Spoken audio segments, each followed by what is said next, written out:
Assalamualaikum warahmatullahi wabarakatuh. Selamat pagi sahabat-sahabat Nusantara dimanapun berada. Bertemu lagi dengan saya channel Alpian Huta Barat. Hari ini materi kita adalah cerita-cerita. Jadi kita sedang bercerita. Dalam kehidupan kita sehari-hari, banyak hal kita temukan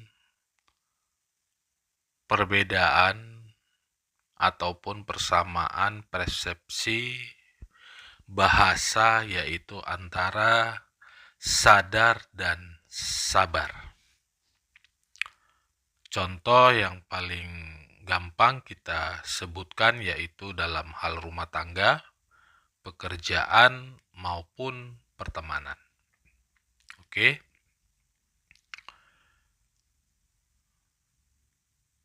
Terkadang memang situasi dan kondisi saat kita dalam lingkungan keluarga misalnya, suami istri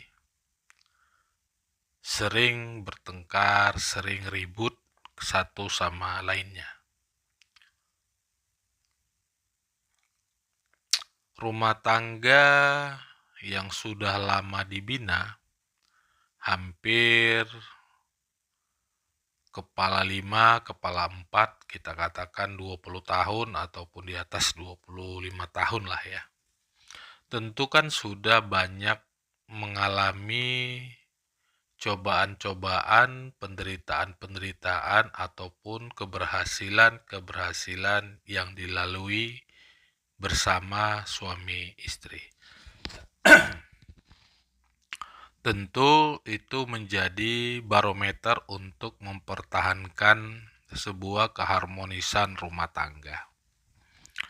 Ditambah lagi dengan anak-anak yang udah tamat sekolah ataupun masih sekolah, tentu apapun yang terjadi dalam hal rumah tangga kita tentu akan mempertahankannya. Itulah biasanya yang terjadi di dalam rumah tangga. Baik konflik internal maupun dari luar tentu akan bergejolak apabila tidak dikomunikasikan kedua belah pihak. Termasuk saya sendiri gitu. Semua pasti mengalami lah yang namanya keharmonisan, ketidakharmonisan dalam rumah tangga. Atau permasalahan problem kita bilang. Apalagi permasalahan-permasalahan ekonomi yang menjadi sumber utama keributan-keributan kita di dalam rumah tangga. Memang itu menjadi faktor utama untuk mendukung penopang daripada ekonomi keluarga. Akan tetapi memang disinilah letaknya antara sadar dengan sabar. Apa yang dikatakan dengan kesadaran tentang sebuah hubungan suami istri ataupun dalam rumah tangga? Oke, jadi memang kadang-kadang kita sendiri memang ya seninya itu tinggi ya kalau dalam rumah tangga ini. Belum tentu juga pola ataupun konsep solusi kita misalnya seperti saya menyampaikan ini belum tentu juga cocok untuk orang-orang di luar sana ataupun orang-orang yang sudah berumah tangga. Belum tentu cocok satu dengan konsep satu lainnya. Akan tetapi setidaknya menjadi masukan ataupun perbandingan ya kita dalam mengambil satu keputusan yang sadar gitu. Memang kesadaran ini sendiri ya tidak segampang kata-kata. Memang sadar itu apa sih sebenarnya? Berarti kan kita tahu ya apa yang kita kerjakan, apa yang tahu kita pikirkan, kita tahu tentang apa yang termasuk saya bicarakan ini, yaitu kesadaran gitu. Kita sadar gitu, jika kita melakukan sesuatu yang memang menyakiti pasangan kita satu dengan lainnya, tentu kita akan melakukan yang namanya kesadaran dalam menyikapi permasalahan-permasalahan tersebut. Kita sadar kita melakukan tindakan yang positif ataupun yang negatif.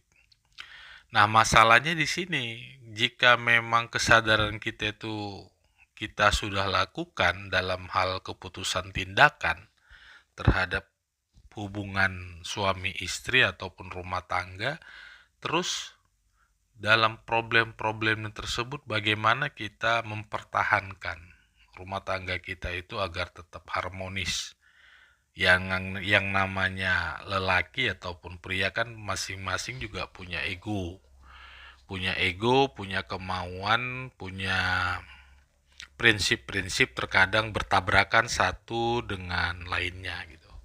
Nah, di sini dituntut kita sadar dalam mengambil keputusan, baik itu keputusan yang memang tidak baik ataupun keputusan yang baik gitu. Jadi memang kesadaran ini penting gitu. Tetapi ada juga yang mengatakan dalam rumah tangga itu harus sabar. Nah, sabar dengan kesadaran ini bagaimana? Jadi kesabaran ada yang mengatakan tanpa batas. Kesabaran itu tanpa ada batasnya. Nah, jika memang harus kita sabar sampai sabar, bagaimana kesabaran itu? Apakah memang sabar sampai hari tua? Ataukah sabar sampai mati? Ataukah sabar sampai anak-anak berhasil? Atau sabar yang bagaimana? Nah, ini kan tentu kita harus sadar juga gitu ya untuk kesabaran tersebut. Dua sisi ini memang sangat dibutuhkan dalam menyikapi problematika lah ya, problematika dalam rumah tangga kita gitu. Ya memang ya seperti itulah memang rata-rata gitu. Kalau tidak dari antara suami ataupun istri seperti saya, istri saya ataupun saya pribadi, terkadang ya ada juga gitu. Timbul cekcok-cekcok itu kan bagaimana kesadaran kita menerima, terus kesabaran kita posisinya di bagaimana gitu. Terkadang ada juga yang mengatakan, masa sabar terus gitu, kita sadar dong gitu. Nah, memang masukan-masukan dari luar ini perlu kita dengarkan, tetapi keputusan itu tetap di tangan kita gitu. Bagaimana kita tetap mengambil keputusan yang memang kesadaran kita sendiri agar tidak tidak menyesal di kemudian hari. Kadang-kadang ya itu tadi, kalau tidak sabar emosi. Kalau sudah emosi akan menghancurkan, melukai perasaan kedua belah pihak. Jika memang membahas tentang perasaan lagi, ini kan kadang-kadang kalau sudah terluka itu kadang-kadang sembuhnya nggak cepet gitu. Kadang beberapa hari, ada yang hitungan jam, bahkan ada sama sekali nggak terasa gitu kan. Tapi ya beda-beda orang gitu kan. Jadi nggak mungkin kita bisa samakan perasaan kita dengan perasaan orang lain. Cuman di sini memang saya menyampaikan dan mengingatkan pribadi saya dan sahabat-sahabat Nusantara, dalam rumah tangga itu memang kesabaran dan kesadaran itu yang perlu kita rawat gitu. Karena yang lain-lain itu sangat penting, tapi ini memang menurut daripada pemahaman saya ataupun menurut buku ataupun guru-guru saya, ya diajarkan itu memang kesadaran dan sabar ini dipupuk dulu gitu. Artinya dipahami dulu, setelah itu nanti kita baru tahu berbuat apa yang akan datang gitu. Sama juga dengan saya seperti ini, bercerita ini apakah saya ini sadar bahwasanya saya menceritakan, jangan-jangan bapak ini sedang konflik nih dengan istrinya, makanya dia curhat ini di YouTube gitu. Sebenarnya sih bisa dikatakan begitu juga memang gitu. Ya namanya rumah tangga kan pasti ada. Makanya saya menyampaikan di YouTube channel saya ini sebagai alarm saja, sebagai pengingat saja gitu, agar kita yang sudah bersuami istri ataupun orang-orang yang baru berumah tangga itu bisa lebih mengerti, mengingatkan untuk mereka meniti ya kan kehidupan rumah tangga mereka yang akan datang gitu. Kan tidak salah juga gitu. Karena bagi saya saling mengingatkan itu juga sesuatu yang ibadah, sesuatu yang penting, sesuatu yang memang kita harus saling mengingatkan gitu. Karena apa? Karena memang semakin lama rumah tangga itu kadang-kadang sangat membosankan memang. Saya sendiri kadang mengalaminya seperti itu gitu. Kadang saya lihat istri saya sendiri pun kadang enak juga saya gitu. Aduh, gimana ini kan gitu. Cuman ya kadang-kadang kita lihat anak, kita lihat perjalanan kita dulu gitu. Kita cashback lagi ke masa lalu kita gitu, kita ingat-ingat kembali gitu kan waktu kita masih pacaran, masih senang-senang, ya seperti itulah. Terkadang memang kita kesadaran-kesadaran itu yang kita bangun, kita kuatkan untuk pondasi ataupun kekuatan kita dalam meniti rumah tangga yang akan datang gitu.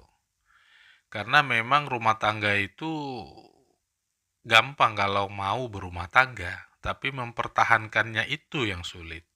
Jadi kalau kita bisa mempertahankan rumah tangga kita, berarti kita termasuk orang-orang yang bisa sadar dan sabar gitu. Kalau saya memang masih belajar sih, belajar sabar ya kan, belajar sadar gitu. Tapi udah berani ngomong ya kan, ya maklum aja lah ya. Daripada nggak ngomong kan nggak enak juga kan gitu.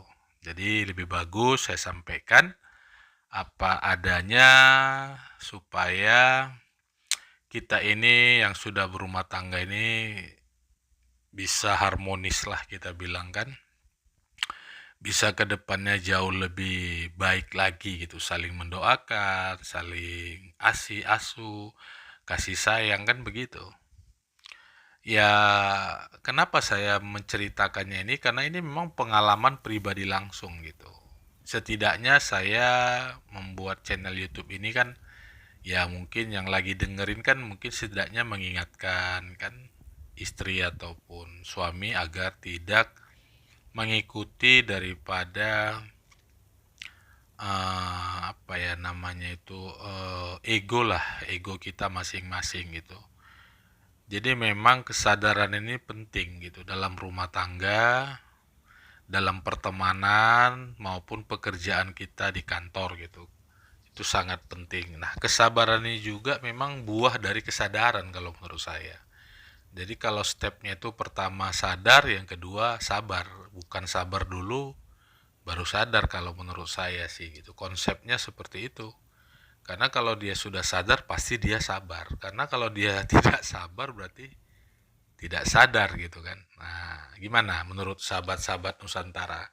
Boleh nanti komen di komentar kalau memang saya keliru ataupun salah, memberi masukan, kita saling belajar, saling berbagi ya, sahabat-sahabat Nusantara. Ya memang seperti itu gitu. Makanya kita dituntut untuk selalu memperlihatkan rumah tangga yang harmonis, rumah tangga yang baik, rumah tangga yang sakinah, mawaddah, warahmah. Kita disuruh memperlihatkan, tapi itu kan tidak mudah dalam kehidupan kita sehari-hari. Belum tentu juga orang yang sering ribut, sering berantem berarti rumah tangganya itu tidak harmonis gitu. Belum tentu juga rumah tangganya itu adem, ayem ya kan, tentrem, gak ada ribut, gak ada masalah. Oh, kita katakan itu sakinah, mawaddah, warahmah atau harmonis. Belum tentu juga gitu. Nah, jadi di sini ini cuman kita yang tahu bagaimana kita saling menjaga satu sama lainnya untuk kepentingan bersama. Nah, ini titik permasalahannya, kepentingan bersama. Jadi kebanyakan orang-orang yang memang tidak mau sama lagi karena memang kepentingannya tidak mau sama gitu. Tapi kalau kepentingannya sama, ya pasti keharmonisan itu akan terjaga walaupun ya banyak kendala, banyak masalah apalah kita bilangnya kan. Saya nggak mau detailkan, yang kita titik beratkan saja yang namanya itu masalah gitu. Inilah menjadi sumber masalah, kan gitu. Jadi kalau saya garis poinnya itu adalah kebersamaan tadi gitu ya. Jadi kalau nggak mau sama lagi kepentingannya ya emang repot gitu, sulit gitu. Jadi ingat anak, ingat cita-cita keluarga kita itu apa, membangun itu apa. Ya kalau untuk menghancurkan sih semua orang bisa sih. Menurut saya gitu gampang gitu kan. Kalau menghancurkan saja kan gitu. Tapi untuk mempertahankan memang butuh kedewasaan, butuh kesadaran, butuh kesabaran gitu ya. Mungkin ini saja sahabat-sahabat Nusantara sebagai alarm atau pengingat kita bersama khususnya bagi saya. Apabila ada salah, kepada Allah saya mohon ampun, kepada sahabat-sahabat Nusantara dimanapun berada, mohon maaf lahir dan batin. Wassalamualaikum warahmatullahi wabarakatuh.